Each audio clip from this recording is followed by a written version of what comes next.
ये 14 जुलाई 1948 का दिन था जब उस वक्त के गवर्नर जनरल मोहम्मद अली जिन्ना को उनकी अदालत के पेश नज़र कोयटा से ज़ियारत मुंतकिल किया गया था। उसके बाद के वो फ़कत 60 दिन जिंदा रहे और 11 सितंबर 1948 को अपने खालिक हकीकी से जा मिले। बाबाए पाकिस्तान के यही आखिरी 60 दिन इस पॉडकास्ट का मौजू हैं। ये पुरस्रार गुत्थी आज तक हल नहीं हो सकी कि कायदे आज़म मोहम्मद अली जिन्ना को शदीद बीमारी के आलम में कोयटा से ज़ियारत मुंतकिल होने का मशवरा आखिर किसने दिया था। आप सुन रहे हैं BBC उर्दू की पॉडकास्ट और मैं हूं साद सोहेल।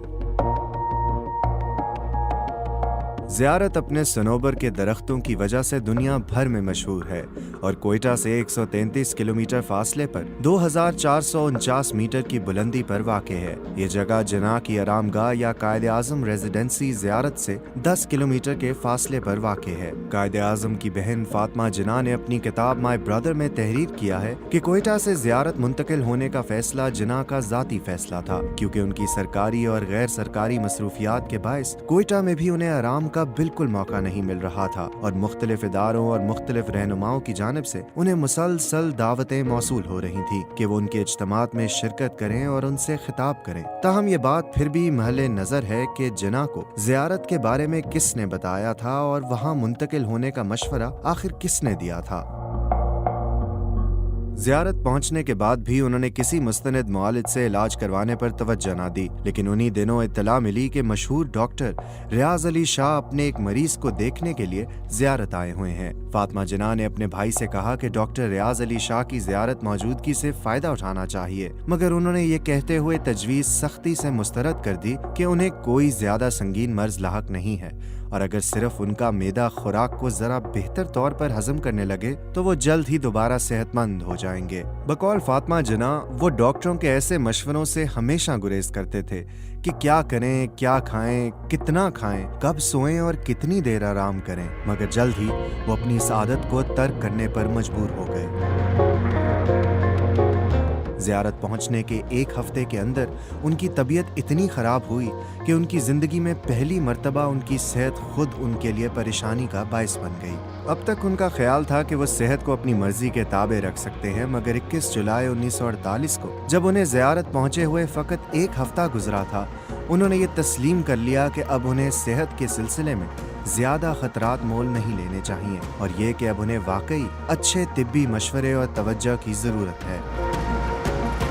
फातिमा जिन्ना का कहना है कि जूं ही उन्हें अपने भाई के इस इरादे का इल्म हुआ तो उन्होंने उनके प्राइवेट सेक्रेटरी फर्रुख अमीन के जरिए काबीना के सेक्रेटरी जनरल चौधरी मोहम्मद अली को पैगाम भिजवाया कि वो लाहौर के मुमताज़ फिजिशियन डॉक्टर कर्नल इलाही बख्श को बजरिया हवाई जहाज ज़ियारत भिजवाने का इंतज़ाम करें। डॉक्टर इलाही बख्श 23 जुलाई 1948 को कोयटा और फिर वहां से बजरिया कार ज़ियारत पहुंचे, लेकिन दिन भर सफ़र करने के बावजूद उन्हें ज़ियारत पहुंचते पहुंचते शाम हो गई और जिन्ना से उनकी मुलाकात अगली सुबह ही मुमकिन हो सकी।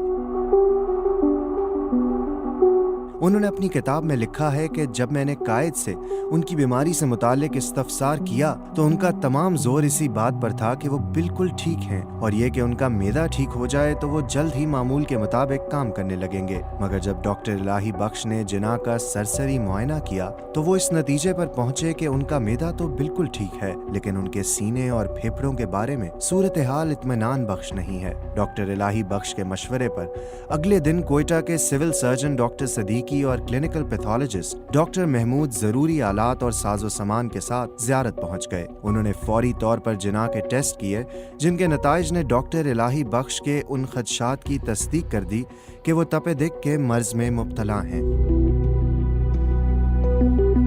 डॉक्टर इलाही बख्श ने जिन्ना के मर्ज के हवाले से सबसे पहले फातिमा जिन्ना को मुतला किया और फिर उन्हीं की हिदायत पर अपने मरीज को भी आगाह कर दिया।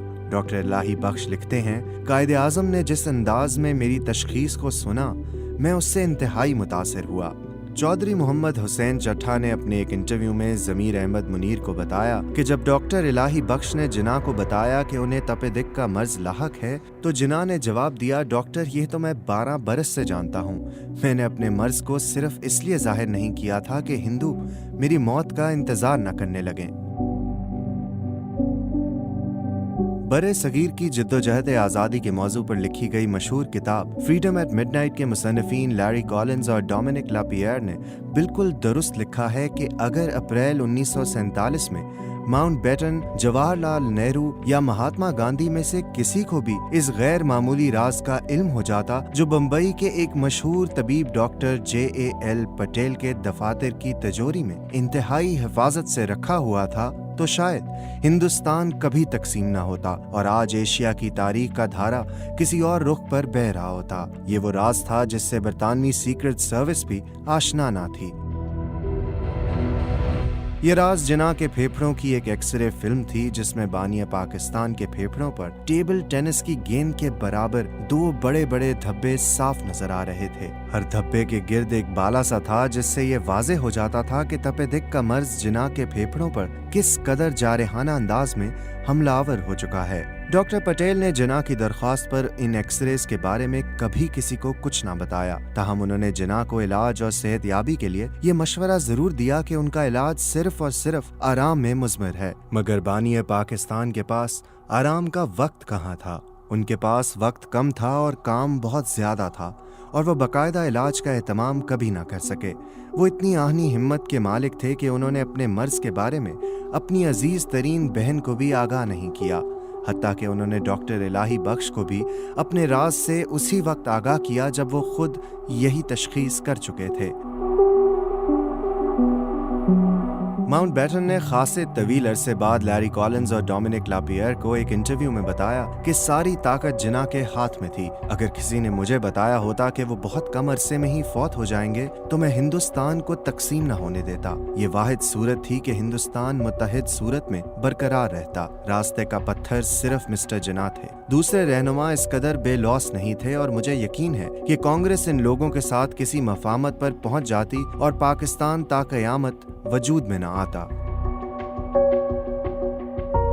डॉक्टर इलाही बख्श लिखते हैं, जब मर्ज की तशखीस हो गई तो मैंने एक जानिब इलाज और खुराक में मुनासिब रद्दोबदल की और दूसरी जानिब लाहौर से डॉक्टर रियाज अली शाह, डॉक्टर SS आलम और डॉक्टर गुलाम मोहम्मद को टेलीग्राम दिया कि वो ज़रूरी साजो सामान और सफरी एक्सरेज के आलात लेकर फ़ौरन ज़ियारत पहुँचें। 30 जुलाई 1948 को खुदा करके जिना का बाकायदगी से इलाज शुरू होने के इम्कानात पैदा हो गए थे कि उसी दिन एक ऐसा वाक़या पेश आया जिस पर अब तक खामोशी के पुरस्रार पर्दे पड़े हुए हैं और जो लोग इससे वाकिफ भी हैं उनका यही इसरार है कि इस वाक़ये को अभी भी राज रहने दिया जाए।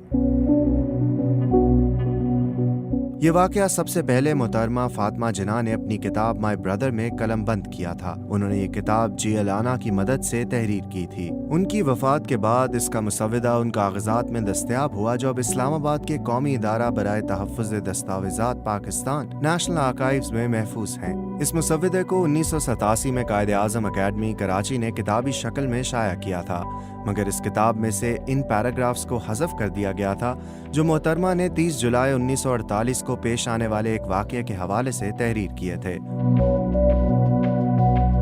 मोहतरमा ने अपनी इस किताब में लिखा, जुलाई के अवाखिर में एक रोज़ वज़ीर आज़म लियाकत अली खान और चौधरी मोहम्मद अली बगैर किसी पेश की इत्तला के अचानक ज़ियारत पहुँच गए। वज़ीर आज़म ने डॉक्टर इलाही बख्श से पूछा कि जिना के मर्ज के बारे में उनकी तशख़ीस क्या है। डॉक्टर ने कहा कि उन्हें फातिमा जिना ने बुलाया है और वो अपने मरीज़ के बारे में सिर्फ उन्हीं को कुछ बता सकते हैं। वज़ीर आज़म ने इसरार किया कि वो बतौर वज़ीर आज़म गवर्नर जनरल की सेहत के बारे में फ़िक्रमंद हैं, लेकिन तब भी डॉक्टर इलाही बख्श का मौक़िफ़ यही रहा कि वो अपने मरीज़ की इजाज़त के बगैर किसी को कुछ नहीं बता सकते। फातिमा जिना आगे लिखती हैं, मैं उस वक्त भाई के पास बैठी हुई थी जब मुझे बताया गया कि वज़ीर आज़म और काबीना के सेक्रेटरी जनरल उनसे मुलाकात करना चाहते हैं। मैंने इसकी इत्तला भाई को दी तो वो मुस्कुराए और बोले, फाती तुम जानती हो वो यहाँ क्यों आया है? वो देखना चाहता है कि मेरी बीमारी कितनी शदीद है और ये कि मैं अब कितने दिन जिंदा रहूंगा। चंद मिनट बाद उन्होंने अपनी बहन से कहा, नीचे जाओ, वज़ीर आज़म से कहो मैं उससे भी मिलूंगा। फातिमा जिना ने भाई से गुजारिश की कि बहुत देर हो चुकी है, आप उनसे सुबह मिल लीजिएगा, मगर जिना ने हुक्म दिया, नहीं, इसे अभी आने दो, वो खुद आखिर अपनी आंखों से देख ले। वो लिखती हैं, दोनों की मुलाकात आधे घंटे जारी रही। जो ही लियाकत अली खान वापस नीचे आए तो मैं ऊपर अपने भाई के पास गई। वो बुरी तरह थके हुए थे और उनका चेहरा उतरा हुआ था। उन्होंने मुझसे फलों का जूस मांगा और फिर चौधरी मोहम्मद अली को अंदर बुलवा लिया, जो 15 मिनट तक उनके पास रहे। फिर जब वो दोबारा तन्हा हुए तो मैं अंदर उनके पास गई। मैंने पूछा कि क्या वो जूस या कॉफी कुछ लेना पसंद करेंगे, मगर उन्होंने कोई जवाब नहीं दिया। वो किसी गहरी सोच में महव थे। इतने में रात के खाने का वक्त हो गया। भाई ने मुझसे कहा, बेहतर है कि तुम नीचे चली जाओ और उनके साथ खाना खाओ। नहीं, उन्होंने जोर देकर कहा, मैं आप ही के पास बैठूंगी और यहीं पर खाना खा लूंगी। भाई ने कहा, ये मुनासिब नहीं है, वो यहाँ हमारे मेहमान हैं, जाओ और उनके साथ खाना खाओ। इसके बाद फातिमा जिना लिखती हैं, खाने की मेज पर मैंने वजीर आजम को बहुत खुशगवार मूड में पाया। वो लतीफ़े सुना रहे थे और हंसी मजाक कर रहे थे, जबकि मैं भाई की सेहत के लिए खौफ से कांप रही थी, जो ऊपर की मंजिल में बिस्तर अलालत पर पड़े हुए थे। खाने के दौरान चौधरी मोहम्मद अली चुपचाप किसी सोच में गुम रहे। खाना खत्म होने से पहले मैं ऊपर चली गई। जब मैं कमरे में दाखिल हुई तो भाई मुझे देखकर मुस्कुराए और बोले, फाती, तुम्हें हिम्मत से काम लेना चाहिए। मैंने अपने आंसुओं को छुपाने की बड़ी कोशिश की, जो मेरी आंखों में उमड़ आए थे। 17 अक्टूबर 1979 को पाकिस्तान टाइम्स लाहौर में शरीफुद्दीन पीरजादा का एक मजमून शाया हुआ, जिसका उन्वान था the lost days of the कायदे आजम।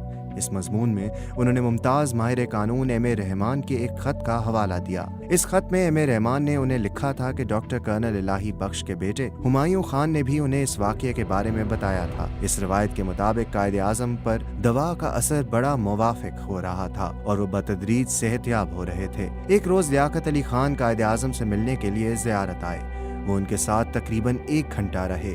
इसी दौरान दवा खिलाने का वक्त आ गया, लेकिन मेरे वालिद अंदर जाकर कायदे आजम को दवा नहीं दे सकते थे, क्योंकि अंदर जो मुलाकात हो रही थी वो बेहद खुफिया थी।